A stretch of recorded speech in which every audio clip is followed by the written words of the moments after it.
प्रधानमंत्री मोदी कल देशवासियों को देंगे बड़ी सौगात। पीएम कल दोपहर करेंगे काशी विश्वनाथ कॉरिडोर का शुभ आरंभ। काशी दौरे को लेकर पीएम का ट्वीट लिखा, कल का दिन ऐतिहासिक दिन, काशी की आध्यात्मिक जीवंतता को जोड़ेगा कॉरिडोर। वहीं काशी विश्वनाथ कॉरिडोर निर्माण को लेकर के पीएम पहले दिन से संवेदनशील है। कोरोना काल में अपने घर पर मॉडल के जरिए लगातार करते रहे मॉनिटरिंग, निर्माण के दौरान लगातार अपने सुझाव भी दिए। बीजेपी के राष्ट्रीय अध्यक्ष जेपी नड्डा बनारस पहुंचे। उत्तर प्रदेश के मुख्यमंत्री योगी आदित्यनाथ ने जेपी नड्डा का स्वागत किया। पीएम मोदी के दौरे से पहले सीएम योगी काशी पहुंचे हैं। सीएम योगी ने काल भैरव मंदिर में पूजा की। धर्मेंद्र प्रधान, यूपी बीजेपी अध्यक्ष स्वतंत्र देव सिंह ने भी काल भैरव की पूजा की। काशी विश्वनाथ कॉरिडोर पर सीएम योगी आदित्यनाथ का ट्वीट लिखा, पीएम के मार्गदर्शन में काम पूरा हुआ, काशी का गौरव स्थापित हुआ। प्रधानमंत्री मोदी के आगमन के लिए शिवनगरी काशी पूरी तरह तैयार। सतरंगी रोशनी से बाबा के दरबार समेत पूरी काशी रोशन है। मंदिरों की शिखर से लेकर जमीन तक रोशनी में सराबोर काशी धाम। रंग बिरंगी रोशनी से नहाए, काशी की अद्भुत छटा से श्रद्धालुओं के हिले हुए हैं मन। गंगा घाट से घरों तक भव्य सजावट। भोले की नगरी में उत्सव का माहौल, जगह जगह लोगों ने बनाई रंगोली। हर हर महादेव का जय घोष और डमरुओं की नाद से गूंज उठा काशी विश्वनाथ बाबा की नगरी में अद्भुत कार्यक्रम। प्रधानमंत्री मोदी ने किया काशी का कायाकल्प। दुल्हन की तरह सजी बाबा विश्वनाथ की नगरी, पूरे शहर में दिव्य और भव्य सजावट। रंग बिरंगी लाइटों, फूल मालाओं और वंदन बारों से सजी है काशी। रंगोलियों और जगमगाती लड़ियों से भोले की नगरी की निखरी है छटा। पूर्णिमा की रात की जैसी रोशनी से नहाई है काशी। बीजेपी ने काशी का वीडियो ट्वीट किया। दिव्य काशी की छटा से मंत्रमुग्ध लोग नजर आए। फूलों और पत्तियों से आकर्षण का केंद्र बना श्री काशी विश्वनाथ धाम। चमेली, गेंदे के फूलों से महका बाबा का दरबार। काशी में प्रधानमंत्री मोदी के दौरे को लेकर के लोगों में उत्साह है। गीतों के सुरों से स्वागत के लिए तैयार है काशी। काशी यही सपना सजाया है, लगे दुल्हन सी काशी ये, लगे दुल्हन सी काशी ये मोदी ने। डमरू के निनाद से गूंज उठी शिव की नगरी। विश्वनाथ धाम परिसर को फूलों और झालरों से सजाया गया है। अलकनंदा क्रूज से वाराणसी के घाटों का शाही सफर करेंगे पीएम मोदी। क्रूज को खास तौर पर सजाया गया है। बदली बदली काशी नगरी को लेकर लोगों के बीच में खुशी है। कहा, पीएम मोदी लाए काशी में बदलाव। बदल रहा है काशी, बहुत बदल गया है, बहुत बेहतरीन हो गया है और रास्ते भी काफी अच्छे हो गए हैं। डेवलपमेंट बहुत हुआ है। काशी में पीएम मोदी के दौरे की लोगों में खुशी है। रेत पर पीएम मोदी समेत बाबा विश्वनाथ मंदिर की तस्वीर उकेरकर लोगों ने अपनी खुशी जाहिर की। 800 करोड़ रुपए की लागत से बनाकर तैयार हुआ काशी विश्वनाथ कॉरिडोर। करीब 5.25 लाख स्क्वायर फीट में बना काशी विश्वनाथ धाम। काशी विश्वनाथ धाम के लोकार्पण के लिए चुना गया सबसे शुभ मुहूर्त। पीएम मोदी पूजा अर्चना के बाद अपना ड्रीम प्रोजेक्ट जनता को समर्पित करेंगे। लोकार्पण से पहले पीएम मोदी काल भैरव मंदिर में मत्था टेकेंगे। गंगा घाट से जल भरकर बाबा विश्वनाथ का जलाभिषेक भी करेंगे पीएम। बाबा विश्वनाथ गर्भगृह में 5 नदियों के जल से पीएम करेंगे अभिषेक। आपको बता दें कि मंत्रोच्चार के साथ होगी बाबा विश्वनाथ की पूजा अर्चना। पीएम मोदी के काशी कॉरिडोर के उद्घाटन के लिए कसीरा समुदाय ने खास तैयारी की है। पीएम को भेंट करेंगे विशेष अंगवस्त्र और त्रिशूल भी। काशी विश्वनाथ मंदिर के मुख्य पुजारी से रिपब्लिक भारत ने की बात। काशी विश्वनाथ के बदलाव को महंत श्रीकांत ने पीएम मोदी के सपनों और चिंतन का बताया फल।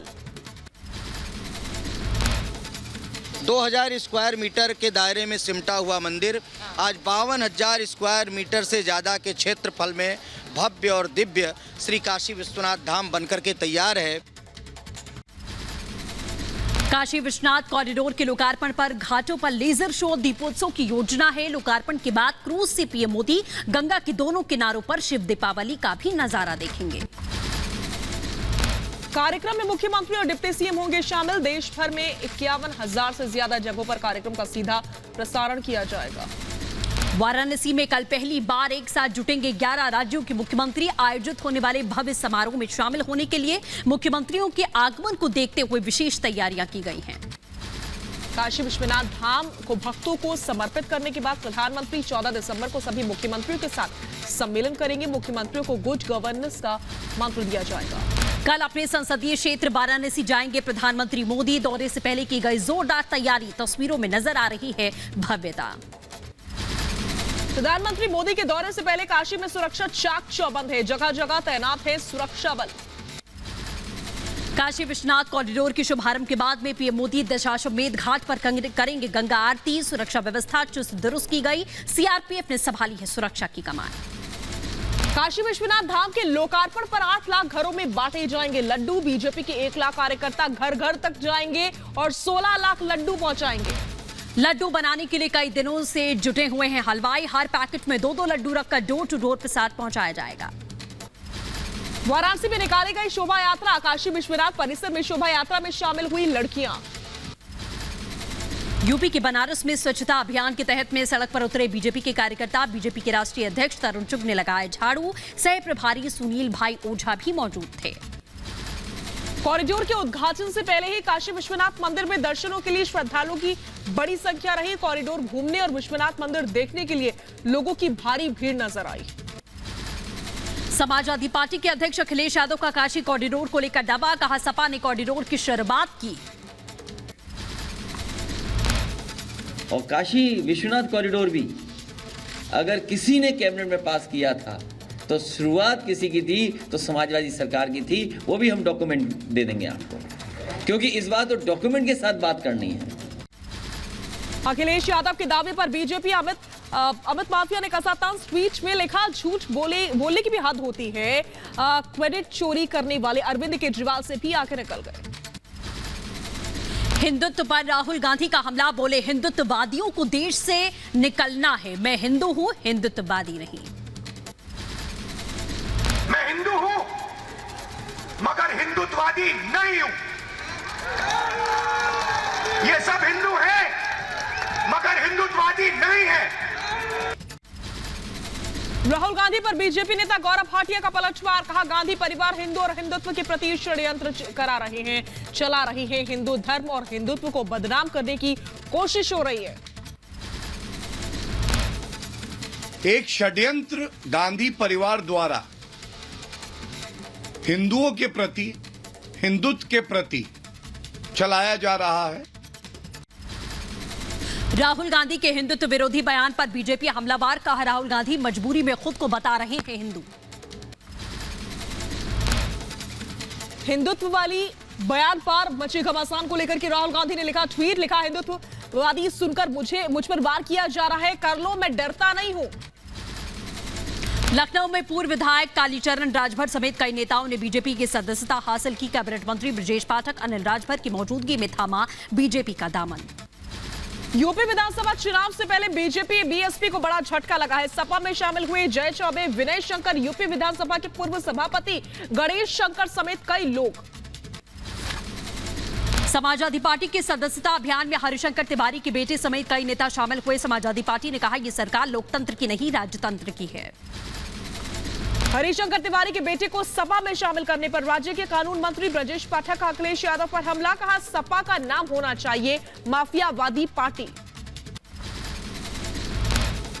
और जिन लोगों ने दंगे किए थे उनके मुकदमों को वापस लेकर के समाजवादी पार्टी ने तय कर दिया था माफिया अपराधी नहीं, आतंकवादियों को भी प्रेशर देने का काम समाजवादी पार्टी की सरकार कर रही है। यूपी के एटा में बूथ अध्यक्ष सम्मेलन में बरसे बीजेपी अध्यक्ष जेपी नड्डा। हमने धारा 370 को खत्म किया। सपा पर सवाल उठाते हुए कहा क्या अखिलेश सीएम होते तो राम मंदिर बनता।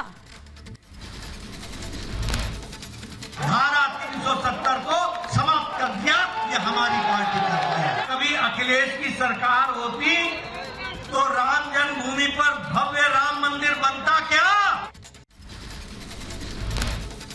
वही कांग्रेस पर जमकर बरसे जेपी नड्डा। कहा किसानों के हित में मोदी सरकार ने काम किया है, कांग्रेस ने किए सिर्फ दावे। किसानों का बकाया वापस करने का वादा कांग्रेस ने नहीं किया पूरा। कांग्रेस पार्टी थी हर चुनाव में कहती थी कि हम किसानों का कर्जा माफ कर देंगे। क्या था किसान का कर्जा? मात्र 57,000 करोड़ रुपए। सीएम योगी आदित्यनाथ का पिछली सरकारों पर करारा हमला। कहा पिछली सरकारों की नीयत खराब थी। सवाल उठाते हुए कहा क्या सपा राम मंदिर बनवाती, क्या कॉरिडोर कांग्रेस बनवाती। 325 से ज्यादा सीट जीतने का दावा भी किया। सीएम योगी ने विपक्ष पर जमकर बोला हमला। कहा विपक्ष को दौरे पड़ रहे हैं, अब माफिया जान बचाने के लिए परेशान है। यूपी में अब बहन बेटियां सुरक्षित, कानून का है राज। जो माफिया पहले बाल बेटियों की सुरक्षा पर डकैती डालते थे, आज जो माफिया अपनी जान बचाने के लिए मारे फिर रहा है। सीएम योगी आदित्यनाथ वैक्सीन को लेकर विपक्ष पर हमलावर। कहा वैक्सीन पर दुष्प्रचार करने वालों ने चोरी छुपे वैक्सीन लगवाई। अखिलेश यादव का योगी सरकार पर जुबानी हमला। कहा जिन्होंने जनता के बीच जाकर संकल्प पत्र खोलकर नहीं देखा, वो स्मार्टफोन, टैबलेट, वाईफाई देने की बात कर रहे हैं। यूपी विधानसभा चुनाव पर ओवैसी का बड़ा बयान। बोले यूपी में 100 सीटों पर चुनाव लड़ने की है तैयारी। कर्नाटक में ओमाइक्रोन का एक और केस मिलने से हड़कंप। दक्षिण अफ्रीका से लौटा था संक्रमित शख्स। कर्नाटक में अब तक ओमाइक्रोन के 3 केसेस हैं। डॉक्टरों की निगरानी में तीनों मरीज संक्रमित के संपर्क में, लोगों की ट्रेसिंग जारी है। आंध्र प्रदेश के विशाखापट्टनम में ओमाइक्रोन का पहला केस मिला है। डॉक्टर्स की निगरानी में संक्रमित मरीज। 34 साल के संक्रमित ने हाल ही में आयरलैंड की यात्रा की थी। मुंबई होते हुए विशाखापट्टनम लौटा है युवक। वहीं आंध्र प्रदेश में 15 कोरोना मरीज मिले हैं। सभी के सैंपल जीनोम सीक्वेंसिंग के लिए भेजे गए। रिपोर्ट का अब भी इंतजार। आंध्र के बाद चंडीगढ़ में भी मिला कोरोना के नए वेरिएंट का मरीज। इटली से लौटे शख्स में हुई ओमाइक्रोन की पुष्टि। 22 नवंबर को इटली से लौटा था युवक। 1 दिसंबर को युवक की कोरोना रिपोर्ट पॉजिटिव आई थी। होम क्वारंटीन में युवक। देश पर बढ़ रहा है ओमाइक्रोन वेरिएंट का खतरा। नागपुर में भी मिला है एक केस। भारत में ओमाइक्रोन ने महाराष्ट्र, दिल्ली, राजस्थान, गुजरात, कर्नाटक के बाद आंध्र और चंडीगढ़ में भी ओमाइक्रोन की दस्तक। नए वेरिएंट को लेकर के सरकार अलर्ट मोड पर है। मध्य प्रदेश के इंदौर आए नाइजीरिया से 2 बच्चे कोरोना संक्रमित हैं। दोनों बच्चों की रिपोर्ट भेजी गई है दिल्ली। रिपोर्ट के बाद में वेरिएंट का पता चलेगा।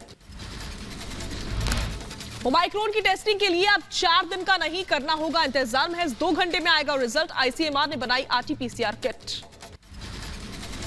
ओमाइक्रोन जांच किट में हाइड्रोलिसिस आरटीपीसीआर सिस्टम की अपनाई जाती है नीति। कोरोना की नई जांच किट पूरी तरीके से मेड इन इंडिया है। वहीं एक हफ्ते बाजार में आ जाएगी ओमाइक्रोन टेस्टिंग किट। आईसीएमआर की डिब्रूगढ़ यूनिट ने बनाई है कोरोना के नए वेरिएंट की जांच किट। देश में कोरोना के सक्रिय मामलों में 560 दिनों बाद आई कमी। देश में इस वक्त 92,281 एक्टिव केसेस हैं। वहीं कोरोना के खिलाफ देश में 18 से ऊपर की 54.4% आबादी पूरी तरह से वैक्सीनेटेड है। भारत में कोरोना के खिलाफ चलाया जा रहा है युद्ध स्तर पर वैक्सीन अभियान। देश में बीते 24 घंटे में कोरोना के 7,774 नए मामले दर्ज किए गए। 306 मरीजों ने कोरोना से दम तोड़ दिया। कोरोना के नए वेरिएंट को लेकर के एक्शन में महाराष्ट्र सरकार। मुंबई में आज भी धारा 144 लागू रही। वीकेंड पर भीड़ भाड़ से बचने के लिए राज्य सरकार ने कदम उठाया है। हिमाचल में ओमाइक्रोन के बावजूद सैलानी उमड़े। कोरोना के 2 साल मुश्किल से गुजरने के बाद इस बार अच्छा कारोबार होने की उम्मीद है। बढ़ते हैं आगे। जम्मू कश्मीर में सुरक्षा बलों को सफलता मिली। अवंतीपुरा में जवानों ने एक आतंकी को ढेर कर दिया है। अवंतीपोरा में मारे गए आतंकवादी की पहचान समीर अहमद तांत्रे के रूप में की गई है। आतंकी संगठन जैश ए मोहम्मद से जुड़ा है आतंकी समीर।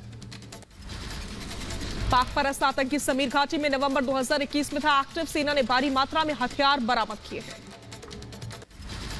सुरक्षा बलों ने आतंकवादियों को दिया आत्मसमर्पण का मौका। बदले में आतंकियों ने की जवानों पर फायरिंग। जवाबी कार्रवाई में सेना ने एक आतंकी को मार गिराया। गुजरात के पोरबंदर में 2 संदिग्ध कबूतर दिखाई थी। मछुआरों ने दोनों कबूतरों को पुलिस को सौंपा है। कबूतरों के पंखों में एक चिप लगी हुई थी। स्वर्णिम विजय दिवस पर जनरल बिपिन रावत का संदेश 1971 की योद्धाओं को किया नमन। कहा, शहीदों को बलिदान को भूला नहीं जा सकता है। अपनी सेना पर हमें गर्व है। हेलीकॉप्टर क्रैश हादसे से एक दिन पहले यह संदेश रिकॉर्ड किया गया था। अपनी सेनाओं पर है हमें गर्व, आओ मिलकर मनाएं विजय पर्व।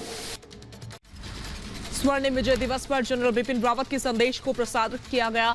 जनरल ने अपने जवानों के शौर्य को सलाम किया। रक्षा मंत्री राजनाथ सिंह ने इंडिया गेट पर स्वर्णिम विजय पर्व पर किया उद्घाटन। 1971 के युद्ध में भारत की ऐतिहासिक जीत और भारत बांग्लादेश मित्रता के 50 साल पूरे होने पर किया गया शुभारंभ। रक्षा मंत्री राजनाथ सिंह ने सीडीएस बिपिन रावत और उनकी पत्नी समेत सभी 11 बहादुरों को दी श्रद्धांजलि। बोले, आज मुझे जनरल बिपिन रावत की कमी काफी खल रही है। जनरल बिपिन रावत के असामयिक निधन के बाद और साथ ही साथ उनकी धर्मपत्नी तथा 11 अन्य हमारे बहादुर जवानों के निधन के बाद इसे सादगी के साथ मनाने का निर्णय लिया गया। आतंकवाद के मुद्दे पर राजनाथ सिंह ने पाकिस्तान पर करारा हमला बोला। कहा, आतंकवाद को बढ़ावा देकर पाकिस्तान भारत को तोड़ना चाहता है। आतंकवाद को जड़ से खत्म कर देंगे। चंडीगढ़ में बाइक रैली का आयोजन। 1971 के युद्ध में भारत की ऐतिहासिक जीत की याद में निकाली गई रैली। कुनूर हेलीकॉप्टर हादसे में शहीद कर्नल हरजिंदर सिंह पश्चातप में विलीन हुए। बेटी ने दी कर्नल हरजिंदर को मुखाग्नि। दिल्ली के बरार स्क्वायर में सैन्य सम्मान के साथ हुआ अंतिम संस्कार। पत्नी को सौंपा तिरंगा और उनकी तस्वीर। तिरंगा सौंपे जाते वक्त भावुक हुई शहीद कर्नल हरजिंदर की पत्नी। बरार स्क्वायर में कर्नल हरजिंदर सिंह को रक्षा मंत्री राजनाथ सिंह ने श्रद्धांजलि दी। नम आंखों के साथ में अंतिम विदाई में शामिल हुए काफी लोग। रक्षा मंत्री राजनाथ सिंह ने शहीद कर्नल हरजिंदर सिंह के परिवार से की मुलाकात। परिजनों के प्रति रक्षा मंत्री ने संवेदना व्यक्त की। तमिलनाडु हेलीकॉप्टर हादसे में शहीद पैरा कमांडो जितेंद्र कुमार वर्मा के परिवार से मुख्यमंत्री शिवराज सिंह चौहान ने मुलाकात की। परिवार को बधाया ढांढस। शहीद पैरा कमांडो जितेंद्र के परिवार को 1 करोड़ की आर्थिक मदद देने का सीएम शिवराज सिंह चौहान ने किया ऐलान। बच्चों की मुफ्त शिक्षा, शहीद की पत्नी को सरकारी नौकरी देने की घोषणा। शहीद लांस नायक साईं तेजा को अंतिम विदाई दी गई। शहीद लांस नायक को आखिरी विदाई देने के लिए उमड़ा जन सैलाब। बाबा रामदेव ने की शहीद सीडीएस जनरल बिपिन रावत के लिए भारत रत्न की मांग। कहा, जनरल रावत भारत रत्न के हकदार हैं। ग्रुप कैप्टन वरुण की सेहत को लेकर बोले राजनाथ सिंह। कहा, लगातार अस्पताल और उनके पिताजी से मेरा संपर्क बना हुआ है। हम सभी प्रार्थना करते हैं कि वरुण जल्द स्वस्थ होकर अपने दायित्व का निर्वहन करें। कर्नाटक के बेंगलुरु में गृह मंत्री आर ज्ञानेंद्र ने कमांड हॉस्पिटल का दौरा किया। ग्रुप कैप्टन वरुण सिंह की सेहत का हाल जाना। हेलीकॉप्टर क्रैश में घायल वरुण सिंह का इलाज चल रहा है। बैंक जमा राशि बीमा कार्यक्रम में प्रधानमंत्री मोदी का संबोधन। कहा, अब जमाकर्ता के पास सुरक्षा कवच है। 90 दिनों में समस्या का हल होगा। कई देशों में इंश्योरेंस की ऐसी व्यवस्था है ही नहीं। पैसा वापसी की कोई समय सीमा नहीं थी।